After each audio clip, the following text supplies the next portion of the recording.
अस्सलाम वालेकुम नाजरीन, अगर आपका कोई रिश्तेदार या कोई छोटा भाई वगैरह कोई भी आपका जानने वाला जो है वो घर से भागा हुआ है और उसका कोई पता नहीं चल रहा, तो ये जो नक्श है ये बहुत मुजर्रब है। इस नक्श के इस्तेमाल से वो शख्स जो है वो खुद ही घर आ जाएगा। तो नाजरीन, आइए आपको नक्श का तरीका बताते हैं।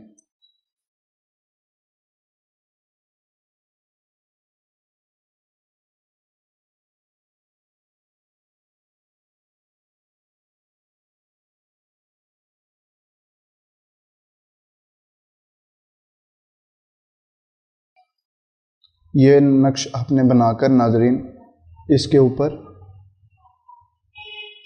ये लिख देना है।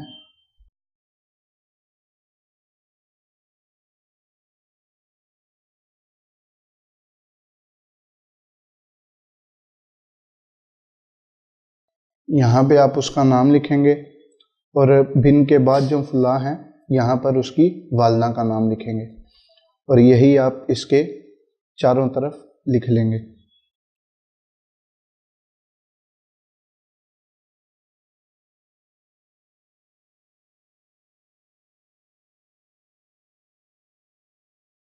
ये आपने यही लिख लेना है और इसको आपने इसी तरह इस तरफ भी,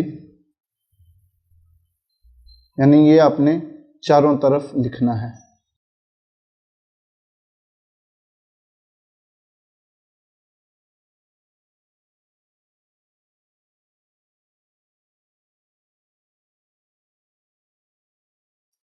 ये लिख के नाजरीन आपने नक्श जो है ये किसी भी आप दरख्त के ऊपर जो है काले कपड़े के अंदर बांध कर लटका दें, तो इंशाअल्लाह अज़्ज़वजल जो भागा हुआ शख्स है वो घर जल्दी वापस आ जाएगा और खुद ब खुद ही घर की राह लेगा, घर खुद ही आ जाएगा। इस्तिखारा से रहनुमाई अलहाज मौलाना मोहम्मद कारी मिकाल काज़मी 0092 349 1742 649।